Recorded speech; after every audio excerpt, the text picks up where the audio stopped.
The galaxy had a name for Earth, the fragile speck.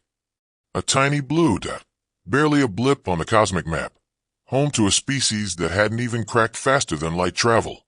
The Krillix Dominion, a sprawling empire of insectoid conquerors with ships that could blot out stars, laughed at the idea of humans posing a threat. Their supreme overmind, a hive intelligence that spanned 1,000 worlds, had declared Earth ripe for harvesting. Resources, labor, maybe even a few humans for their biovats, easy pickings. But the Krillix didn't know what they were stepping into. They didn't know about the line. Captain Zara Khan, commander of Earth's fledgling orbital defense network, stood on the bridge of the Defiant, a cobbled-together warship that looked more like a scrapyard reject than a galactic contender.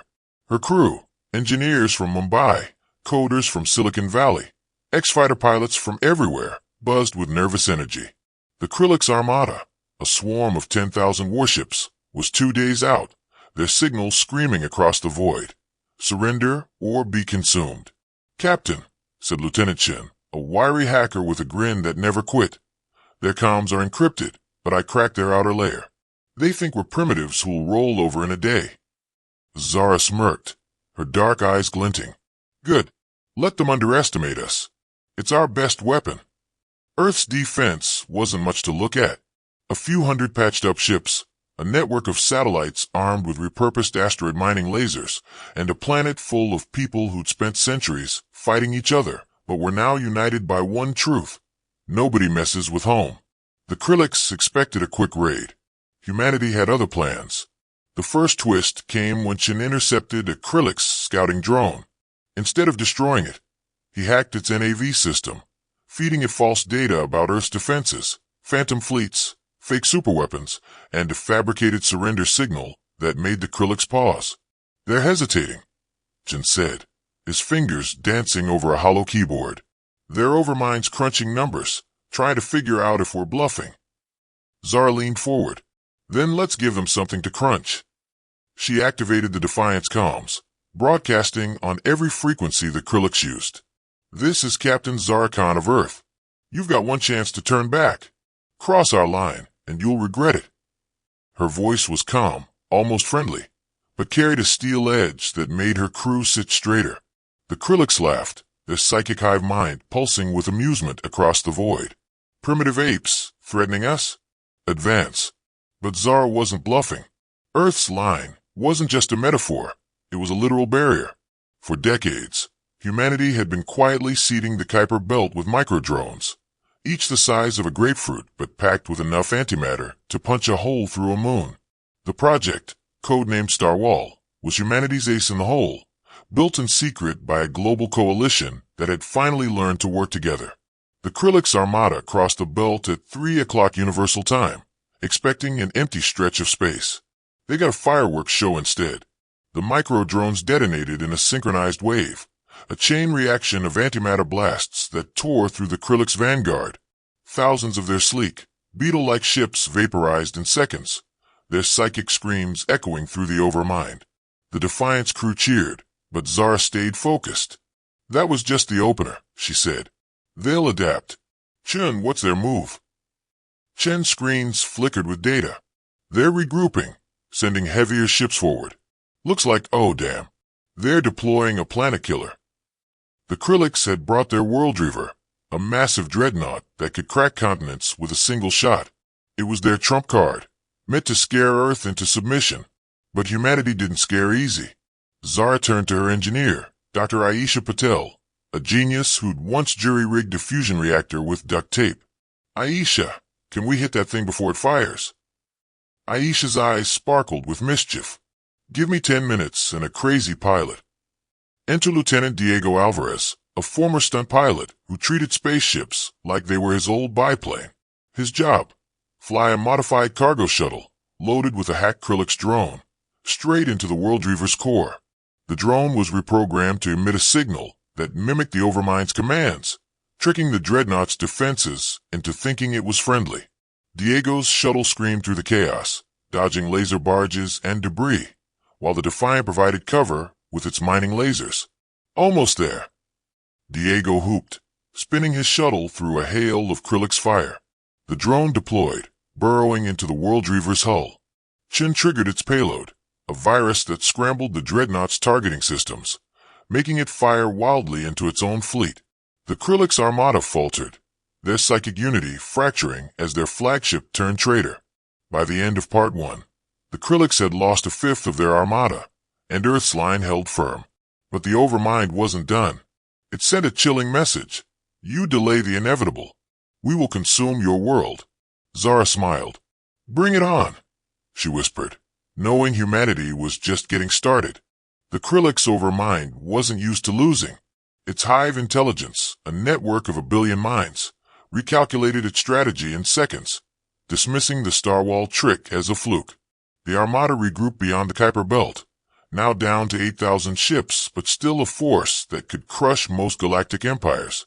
They launched a new assault, this time with Swarmblades, sleek, AI-driven fighters that moved like locusts, too fast for Earth's clunky satellites to track. Zara Khan watched the swarm approach on the Defiance holo-display, her mind racing. They're trying to overwhelm us with numbers, she said. Chun, any tricks up your sleeve? Chun grinned, his fingers already flying. Ever hear of a DDoS attack? Old school internet tactic. I'm going to flood their AI fighters with junk data. While Chun worked his magic, Zara turned to the Global Command Network, a patchwork of military bases, civilian hackers, and even gaming clans who'd volunteered their skills. Earth's strength wasn't just its tech, it was its people.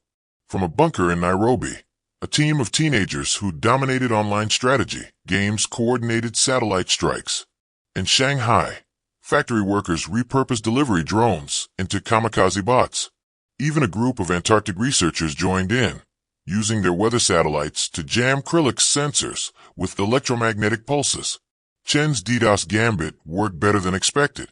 The swarm blades started crashing into each other, their AI brains overloaded with fake human signals, everything from cat videos to heavy metal anthems. The Krillix Overmind screeched in confusion, its psychic network struggling to process the chaos. But the Overmind wasn't dumb. It countered by deploying mind chatter probes, devices that emitted psychic waves to disrupt human focus. Zara's crew clutched their heads as visions of failure flooded their minds. Fight it! Zara shouted, shaking off the probe's influence. She grabbed the ship's intercom and blasted an old rock anthem. Sweet Child O' Mine. At full volume, the familiar riffs grounded her crew, snapping them out of the psychic haze. Keep it human, she yelled, and the crew rallied, their defiance a middle finger to the Overmind's tricks. The next twist came from an unlikely source, a retired Russian cosmonaut named Yuri Volkov, now 78, who'd spent his life studying orbital mechanics. From a makeshift command center in Moscow, Yuri proposed a wild plan. Use Earth's moon as a slingshot to redirect the swarm blades into the sun. It sounded insane, but Zara trusted the old man's math.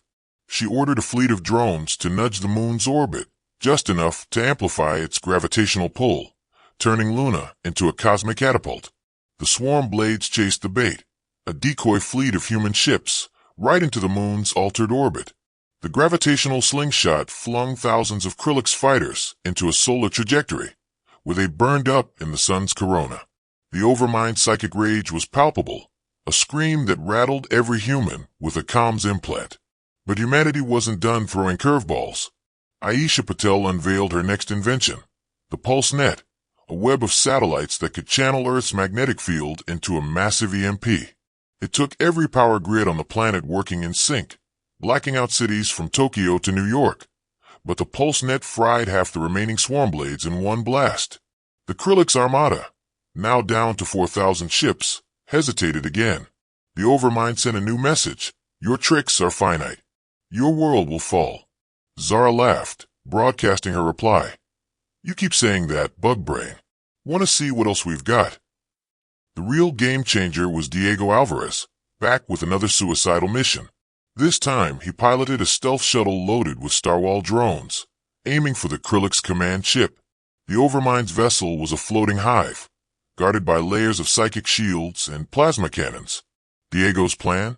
Use the Krillix's own psychic tech against them. Chun had reverse-engineered a mind chatter probe, turning it into a feedback loop that amplified human emotions, specifically Diego's sheer, unfiltered bravado. As Diego's shuttle approached, he cranked his cockpit speakers with salsa music, grinning like a madman. The feedback loop hit the overmind, flooding its hive mind with Diego's confidence, humor, and defiance. The Krillix command ship froze, its psychic network stuttering as it tried to process this alien emotion, human audacity. Diego dropped his drones, which burrowed into the hive ship's core and detonated, crippling its command structure. By the end of Part 2, the Krillix armada was in disarray, their overmind struggling to maintain control. Earth's cities glowed with defiance, their people united like never before. But the Krillix had one last card to play, a weapon that could end it all.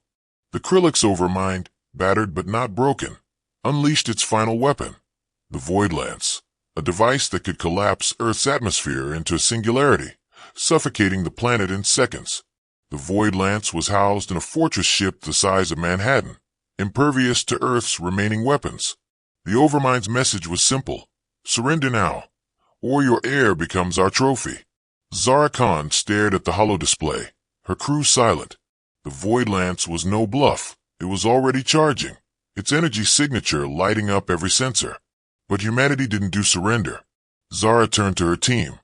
Ideas, people. Hit me. Aisha Patel, bleary-eyed from 48 hours of no sleep, raised her hand. We can't break that ship, but we can steal its power. Her plan was nuts. Redirect the Voidland's energy into Earth's pulse net, supercharging it to fry the entire Krillix fleet. The catch: someone had to infiltrate the fortress ship, rewire its core, and get out before it blew. Diego volunteered, but Zara shook her head. You've done enough, hotshot. This one's mine. She suited up, grabbing a prototype exosuit Aisha had built, lightweight, with a cloaking field and enough juice to punch through steel.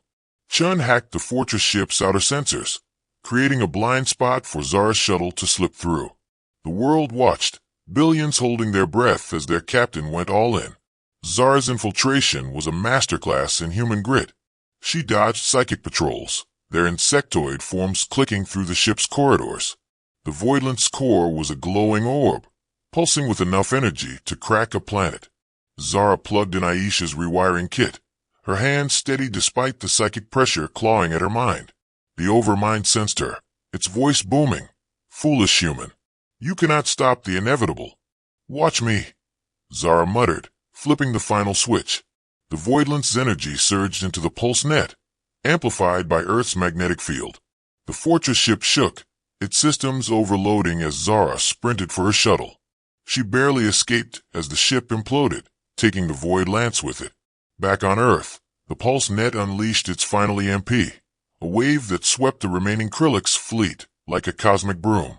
Thousands of ships went dark, drifting lifelessly in orbit. The Overmind psychic scream faded, its hive mind shattered by humanity's defiance. The armada was done. The galaxy watched in stunned silence.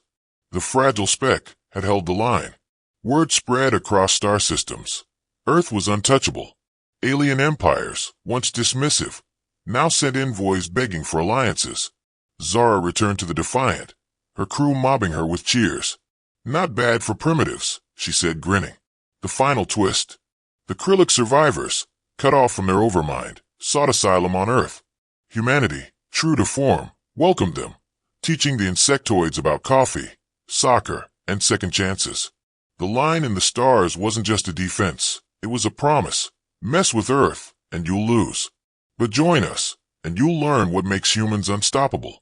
Years later, the galaxy told stories of the day the Krillix crossed Earth's line, and never did again.